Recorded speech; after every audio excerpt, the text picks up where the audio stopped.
Morning, morning. Today we come to visit one of my Kingston farmers. We are off Maxwell Avenue, Mr. Golding. Mr. Golding, you know... Morning, Sir Bernard. Morning. You know, we talk all the while and we have never really... I never come to his farm before, but we always talking and we always meet and at different events and so forth. You know, we always meeting up all over the place. And today I'm here to take a look at his farm. And the area here, where are you now in this area? This is called Whitfield Town. Right. Located off Maxwell Avenue. Right. So one of the things I always telling farmers and everybody all over Jamaica that Kingston have a network of farming community all over Kingston. A lot of goat farms are in Kingston, rabbit farms and all of this. And we use a lot of waste to feed the animals. And this is what we do. And we also go out and cut and use, you know, different products and so forth. But let us take a look at his farm. And we have something very interesting.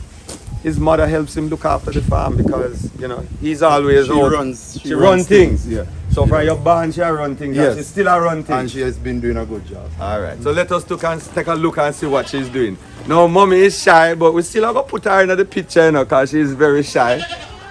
She don't want to be in the picture, so we only go and talk to her. Good morning, mommy. How are you? Good morning, I'm fine. Okay. So you are the person who look after this farm for your son. I assist him when he's not around. I feed in the goats and giving them water and help to clean them up. Okay. So you like the job? Yeah, it's good. It's good. It coming like I'm basically looking after them, but it's only that it's Oh, good. them. Yeah. Remember the word, you know. Them. Him still a look after his son. And the, Yeah. and the offspring and everything. Yeah. So grandmother have to do all them things there. Look after the grandchildren and look after everybody. It's a Okay. part of what keeps everything going. Right, and then again, you get so attached to them, not even as goat, Yes, I but know. attached to them and they're attached to you. Right. You So it understand? is one of those things. Yeah. This is where a lot of families come from. I come from Maxwell Avenue area. I don't know if you know that, but I'm, you know, also from the area, and we produce in every ghetto or every lowline area. We produce a lot of good people come out of these areas. It's not all bad. So, Mr. Golding is a police officer. Rank. Well, I'm a constable and I'm attached to the Community Safety and Security Branch of the Jamaica Constabulary Force. Right. So, you know, he is a part of our police force and so forth, you know. So, Mr. Golding, he has this backyard facility here. Like, how much animals do you have in this backyard? So roughly about 20 now. I try to keep it I have a set number that I'm working towards in terms of graded and purebred animals.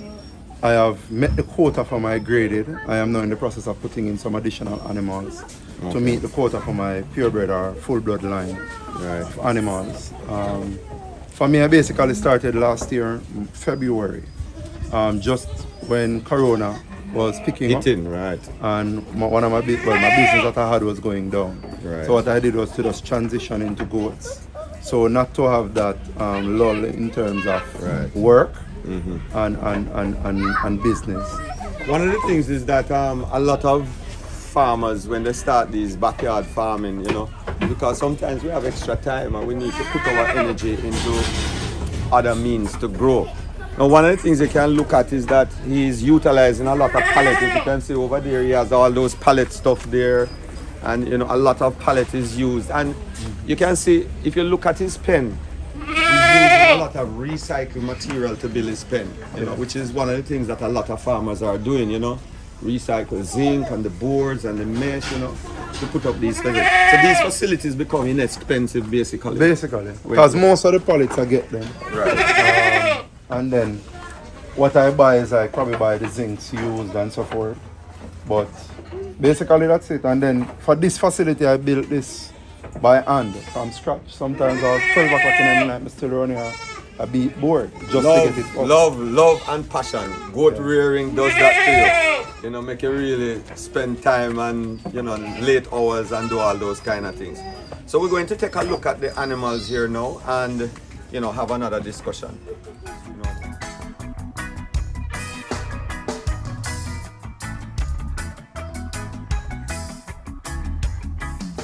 We are here having a look at one of his rams. He has a boar type ram here, and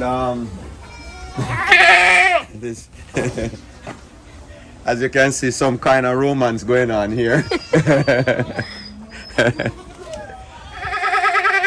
Now, if you look at how Mr. Golding hold the ram, this is how you have to restrain these rams. You hold them in the mustache, which I've always talked about.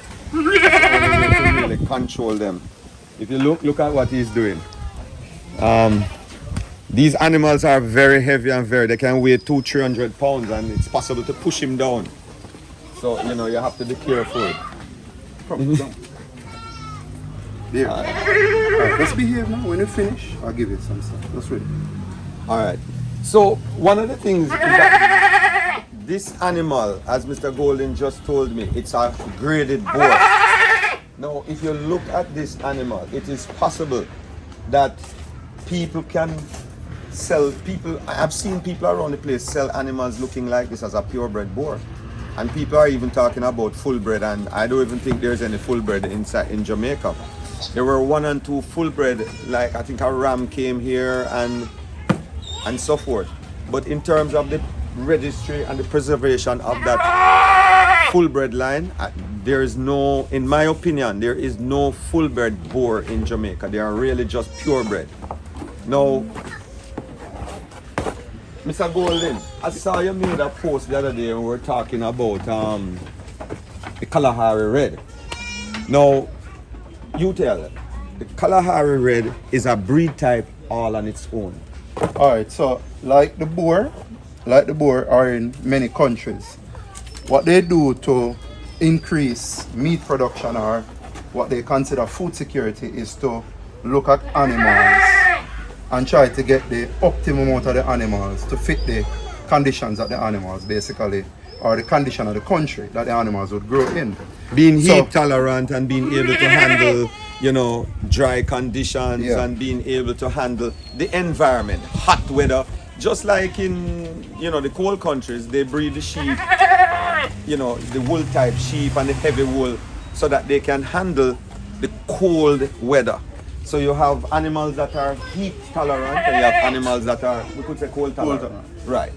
And so what they did for the Kalahari Red, though most of them were bred naturally, they took some and bred them to specification to suit the country's need at the time. And this is in a place in Africa.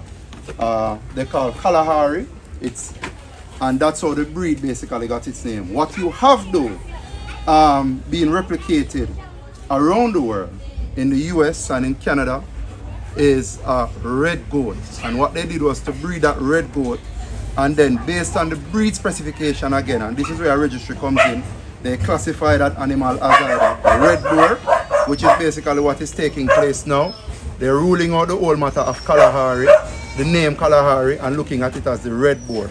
But what a lot of people fail to recognize is that even the very boar, it is about 3 different breed or species of goat that they put together to get this particular animal. And they would have bred this animal over and over until it met the specifications that they were asking or looking for, which a lot of people don't pay attention to. So for me, when I went into the whole matter of goat rearing, I saw this animal and fell in love with this animal because of the color and the meat density of the animal. Now, when I found this goat through Devon Sears, who was one of my mentors, and I've said it openly, right? When I met him and he brought me to select this goat was the worst of the lot. And nobody wanted this goat. In fact, I got this goat I would consider cheap at the time. But the work that I put in on him really showed the quality that he was made of. And at the end of the day, can, as I've said, stand shining better than a lot of goats that persons are saying are purebred. So what is important here to understand also, because there's a hype in Jamaica about Kalahari Red. Everybody wants Kalahari Red.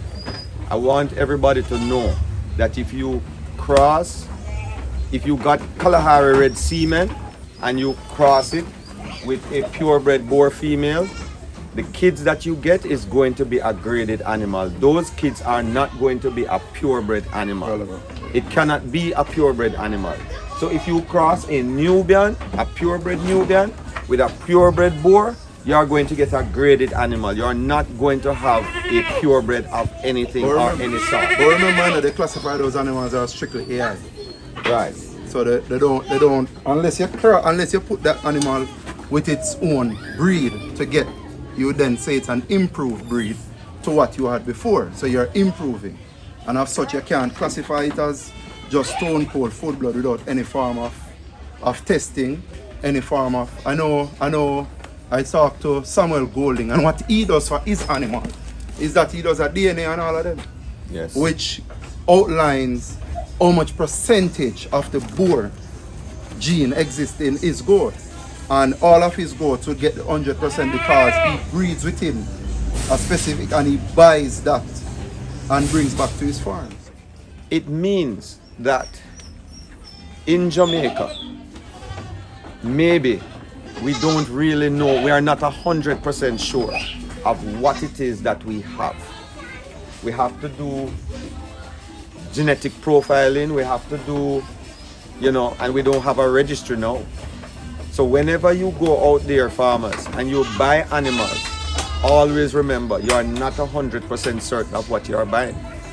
Whether there's no full-bred Nubian in Jamaica. I don't think there's any full-bred boar in Jamaica. Well, one of the things that I have learned also from Sears is that because of the lack of registration of animals, what we do is that if we can't trace the animal to its origin, we classify that animal as a graded, That's right. We classify it as a grade of some sort, and then we treat it as that, and then what we do, we try to then improve on that animal.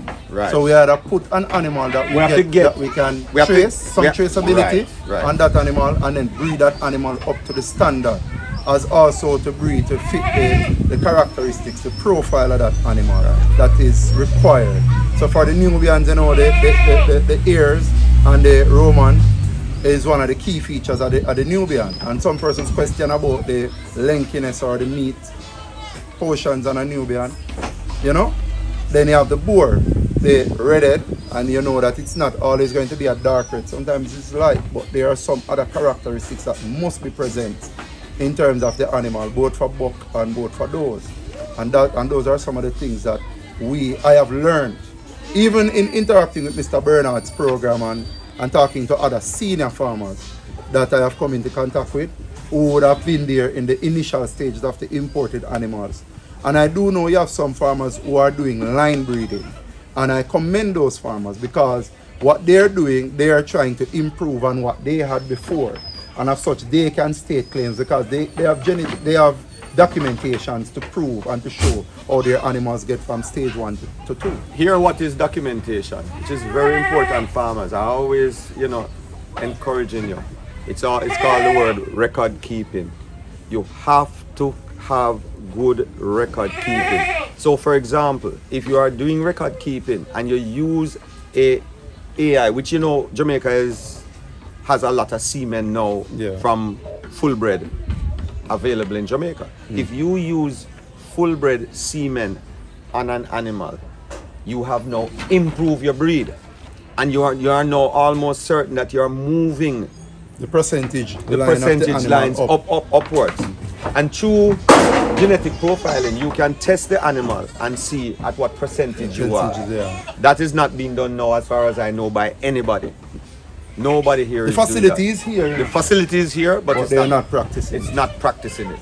So farmers, do you really have any purebred, full-bred? Do you have any full-bred Nubian here? No.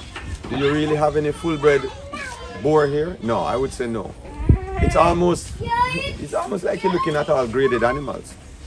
The only way you can tell is through the DNA, which is the genetic profiling of the animal, and get that aspect of it. So when you are spending these monies and buying animals for these high prices and so forth, be careful. You don't know what you're buying. You really don't know what you're buying. And just like Leonard just showed you, you can buy a highly graded ram or a highly graded female that is not anything near being a purebred. And it has a tendency to show here. A lot of persons when they breed animals, they say the animals come out a particular way. It's called a throwback. It happens in genetics, even for the full-blood boars, because they were bred from different animals. Every now and again you get a throwback to the breed. You understand? And it happens. So you can know based on what your animals are throwing, what is it that you have existing on your herd. My advice for farmers is this. How I started out and the advice that I took some very, I'm going to use the term, foolish persons, because people might look at them as foolish.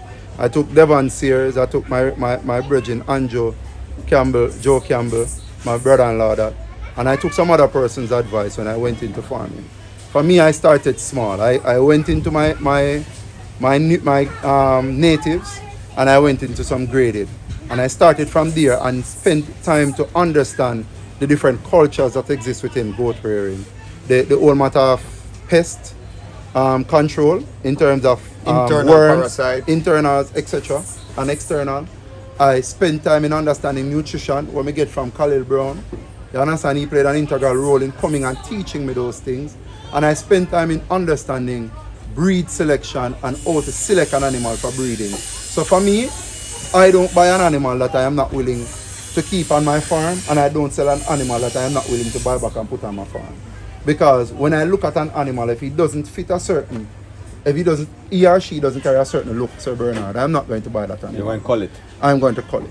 And that's what I have done. I have culled several of my goats and used as meat, and I have sold several.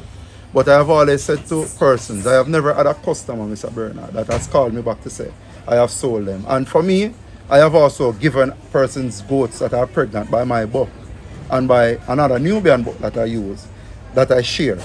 Understand? I have given persons that opportunity to grow because persons have helped me in this. And such I try to give back also.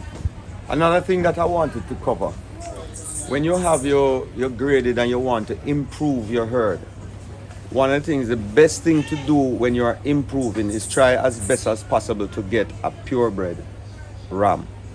Always remember that your herd is half of that ram. Mm-hmm. Half of his genetics is going to be always spread amongst your kids. Do not shortchange on the ram. Buy the best ram you can afford and the best quality ram you can afford. And always, when you're going to buy a ram, you always must carry somebody with you to have a look at that ram that have the experience and the knowledge about looking at this animal and grading it.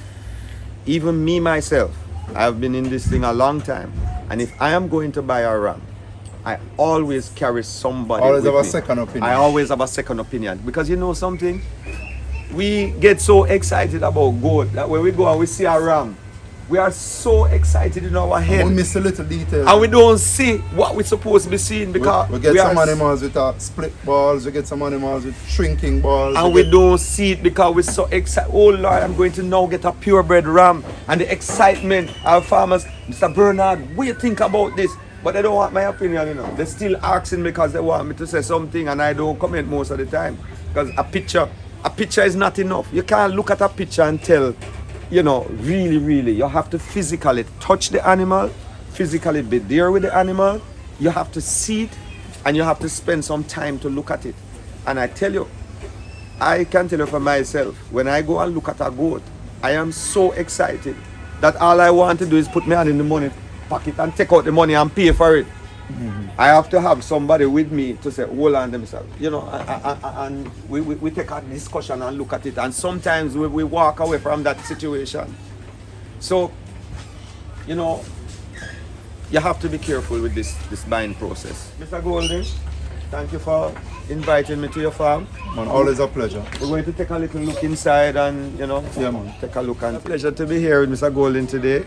And, you know, I love to see these things. I love to come to these small farms and look at this, because this is what usually grow and become very big. When you start small like this, learn the craft, and then you can expand and grow big. So thank you so much for subscribing to my channel, and please continue to watch.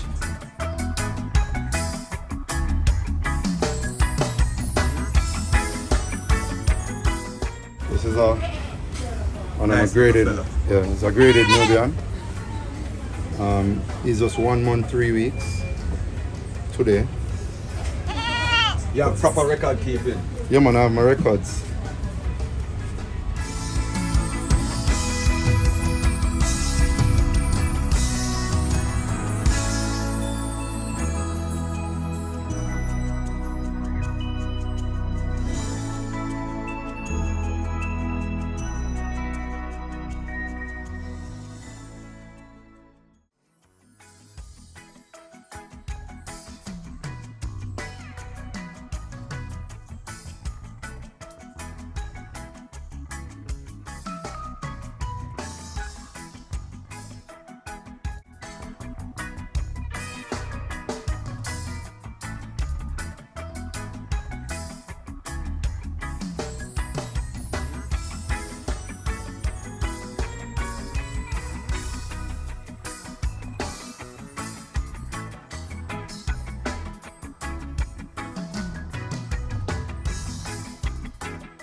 The market in terms of whether I'm not trying to run on the market in terms of trying to sell live animal, like not straight meat, not trying to focus on. So that's how you see me. Where you get all this grass? The hay? Yeah, you cut it? No, I'm a buy. What you buying that? Look coarse. Where you at? From your place? No, this is the waste. I buy this from out of Enzo. So it has some coarse grass in it, you know. So they mix, but it's what we can get no return of here. And then return here and there.